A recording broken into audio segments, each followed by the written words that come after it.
Ay, ¿cómo estamos con la comunicación? Es la pregunta que nos hacemos. ¿Qué responsabilidad nos cabe a nosotros a la hora de la información, cómo darla? Y en estos tiempos se habla mucho de fake news. Vamos a hablar de esto con Sandra Baldetaro, doctora en comunicación de la Universidad Nacional de Rosario y máster en ciencias sociales por Flaxo. Estuvo a cargo del panel de apertura de ENACOM, que fue el Encuentro Nacional de Carreras de Comunicación 2021, y estuvo hablando sobre los dilemas actuales que tiene la comunicación. La vamos a saludar. Sandra, buen día. Fernando Costabile, Matías G., Claudia Durán de este lado. ¿Cómo le va? Hola, ¿cómo están? ¿Qué tal, Sandra? Muy bien. bien. Gracias por llamarme. No, gracias a usted por acceder. ¿Cuáles son los dilemas actuales de la comunicación? Bueno, mira, a mí me parece que justamente la comunicación es una de las áreas de las ciencias sociales y humanas más comprometidas con el presente, el estudio de la comunicación, porque justamente lo que ha sucedido o lo que viene sucediendo desde hace ya varias décadas es una modificación muy fuerte en los ecosistemas, en la ecología, digamos, y en nuestros sistemas perceptivos, a partir de la creciente instalación de la digitalización, ¿no? Las redes, las plataformas, en consonancia también con los medios tradicionales o en disonancia, depende de los casos. Así que yo creo que, digamos, todos los fenómenos contemporáneos que estamos viviendo tienen como condición de producción este hecho, ¿no? Esta materialidad de los lenguajes digitales que produjeron, digamos, ya te digo, para mí, modificaciones muy profundas a nivel de la subjetividad, a nivel de los vínculos intersubjetivos, a nivel comunitario, a nivel político, económico, etcétera. Entonces, me parece que la comunicación es una de las ciencias sociales y humanas que está más comprometida, digamos, con tratar de comprender estos dilemas y brindar a la sociedad algún tipo de conocimiento como para guiarnos, ¿no?, en esta especie de confusión tan profunda que estamos viviendo. O sea que yo creo que es central en este momento. Sandra, y cuando por ahí tenemos que hablar de límites a la hora de comunicar, a la hora de cómo decir o cómo bajar una información o cómo contarla, porque muchas veces de este lado los comunicadores tenemos esa responsabilidad de decir una información y de cómo contarlo, y por ahí con este avance de la lengua, las formas de decirlos, yo me acuerdo tiempo atrás cuando uno veía un noticiero o un programa de televisión, era mucho respeto, solemnidad, protocolo, el lenguaje, cómo se utilizaban las palabras. Hoy en día un periodista dice boludo sin tapujos, y lo mínimo, ¿no? Y con la agresividad muchas veces que en redes sociales vemos que una persona o un funcionario público, político, se expresa para con otro, según su forma de pensar. Digamos, ¿dónde está el límite en la comunicación? ¿Hay un límite hoy? Mira, pareciera que no hay límites por estas cuestiones que vos estás relatando, ¿no?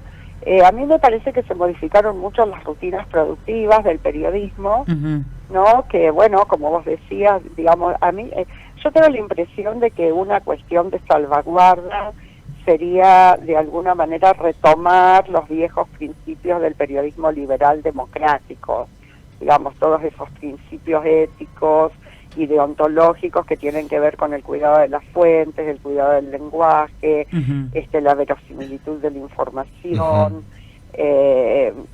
digamos, la intención de no generar efectos caóticos o de confusión, etcétera. Digamos, todos esos principios que venían en los viejos manuales de estilo periodístico, ¿no?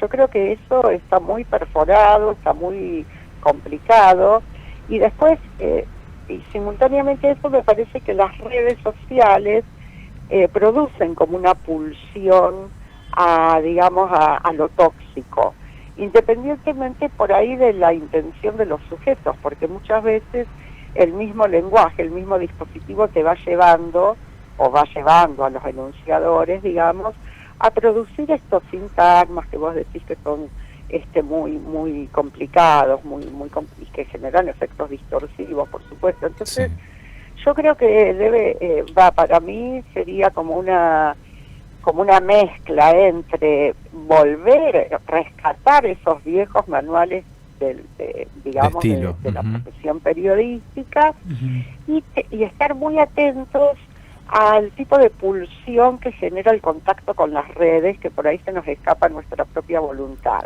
Sí. O sea, me parece que no hay que tener una posición ingenua o inocente en relación con las redes o con la mediatización, digamos, digital en general, y entenderlo efectivamente como un lenguaje. Uh-huh. Y en ese sentido los lenguajes nos hablan, digamos, no somos tanto nosotros los que hablamos el lenguaje, sino que los lenguajes nos hablan. Entonces ahí hay que tener para mí una posición subjetiva, profesional, muy atenta a no caer, digamos, en ese contagio Claro. tóxico que genera el uso de las redes. O sea que, digamos, me parece que ahí hay que entrenar un poco la capacidad profesional y volver a rescatar esos valores, cuidándose mucho de caer en esas trampas, ¿no? Y la capacidad crítica, ¿no? Porque muchas veces es lo que también hemos hablado que se ha perdido, porque muchas veces uno mira o escucha y lo toma como referente a esa persona que se está expresando y empieza como a inclinarse según su pensamiento y su posición, porque terminan siendo formadores de opinión. Y sí, totalmente. Aparte, el campo, digamos, discursivo de lo periodístico, por decirlo de una manera general, está fuertemente ideologizado, como tomado, digamos, por distintas posiciones ideológico-políticas, y eso obviamente hace mucho ruido porque, digamos, ya no son periodistas, sino que son voceros de determinados intereses. Y bueno, claro, y hace falta capacidad crítica, objetividad, lo que antes se nombraba como objetividad, que parece una anacronía, ¿no? Pero bueno, volver un poco a eso y a la capacidad crítica, justamente siempre poniendo en interrogación las lógicas del presente, que sería como la función del periodismo. Pero bueno, las condiciones, por lo menos en nuestro contexto, pero me parece que uno podría también comparar con otras situaciones que tienen los mismos fenómenos, es muy tóxico desde ese punto de vista, y sí, estamos en una situación muy complicada que va agregando entropía, ruido al sistema general, que ya está bastante complejo, ¿no? Sandra, ¿y qué podemos hacer con eso? Digo, con respecto a las redes sociales, porque digo, alejarse de las redes lamentablemente ya no es muy posible porque es difícil alejarse 100%, pero ¿qué podemos hacer para que justamente la comunicación, y más que nada la comunicación quizá interpersonal, cara a cara, vuelva a cobrar vida, teniendo en cuenta que estamos tan inmersos por ahí en redes sociales? Y a mí me parece que a las redes, digamos, hay que usarlas bien, digamos, no hay que sustraerse del uso de las redes, porque como vos decís, es un ecosistema ya totalmente instalado, a no ser que haya una catástrofe global, un apagón, digamos, que también es posible, porque no nos olvidemos que en la agenda global también está toda la cuestión digamos, de la insustentabilidad del sistema desde todo punto de vista, ¿no? Pero bueno, sacando esa opción, yo creo que las redes vinieron para quedarse, que hay que tener una mirada profesional hacia las redes. Hay que observar mucho todos los vínculos horizontales que se van dando dentro del uso de las redes, donde se van generando distintas comunidades de usuarios con intereses en común, que van generando efectos positivos para la vida de las personas, y me parece que hay que fomentar mucho eso, no quedar atrapados, digamos, en esa verborragia de maleducación, como decías vos, que aparece en las redes, o de denostación del otro, sino me parece ir fomentando más todos los vínculos horizontales y transversales que se van produciendo, que son muy interesantes porque, digamos, en general nosotros tenemos una mirada, digamos, una percepción de las redes de esto que viene del orden de lo tóxico, pero si observamos mejor, hay montones de laboratorios, de experiencias, digamos, de experimentaciones dentro de las redes de manera transversal,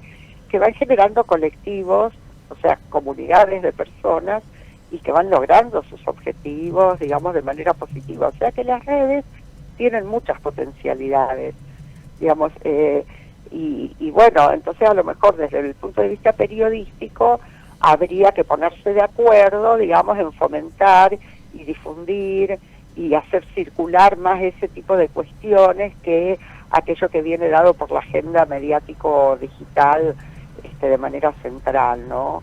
Sandra, eso que... Le quería hacer una consulta un poco con esto que ha sucedido en estos últimos días, por ahí el peso que tienen los organismos oficiales, por definirlo de alguna manera, o las instituciones. Y esto a qué hago referencia. Se dio en ayer y durante los últimos días, desde el lunes, el tema de lo que había sucedido con crucero, ¿no? Hubo una confusión en la información, un medio que dijo una información, después el gobierno que lo desmiente, después el gobierno sale a dar todas las explicaciones del caso. Y lo mismo, lo que queda es la confusión que genera un medio, digo, y la poca credibilidad que por ahí pueden tener los organismos oficiales. Digo esto por un lado como ejemplo. Y lo otro, cuando empezaron a surgir el avance de las vacunas, se cuestionaba mucho al ANMAT. Digo, no sé si es un fenómeno que se da solamente en la Argentina, que se cuestionan a las informaciones oficiales, o es algo que también se replica en otras partes del mundo. A mí no se me ocurre pensar, no sé si sucede, que en Estados Unidos se cuestiona a la FDA porque avanza con la aprobación de una vacuna.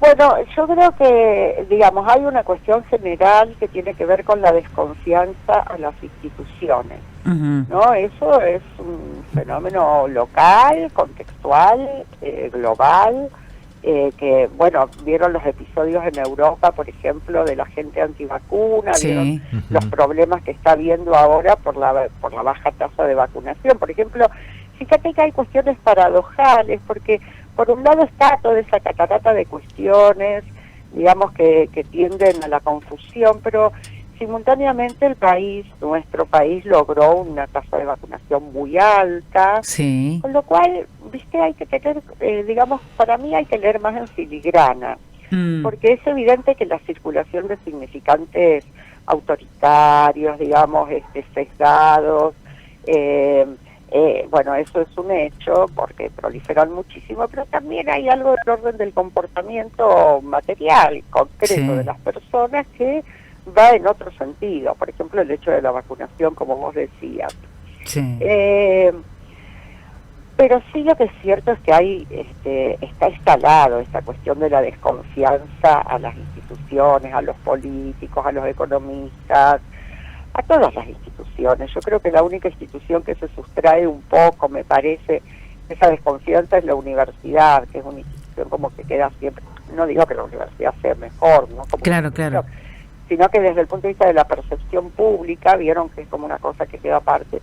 Pero todas las otras instituciones están cuestionadas, incluidas las iglesias, sí. Bueno, también la proliferación de otras iglesias que no son las hegemónicas, bueno, o que tal vez ya sean hegemónicas, también habría que verlo.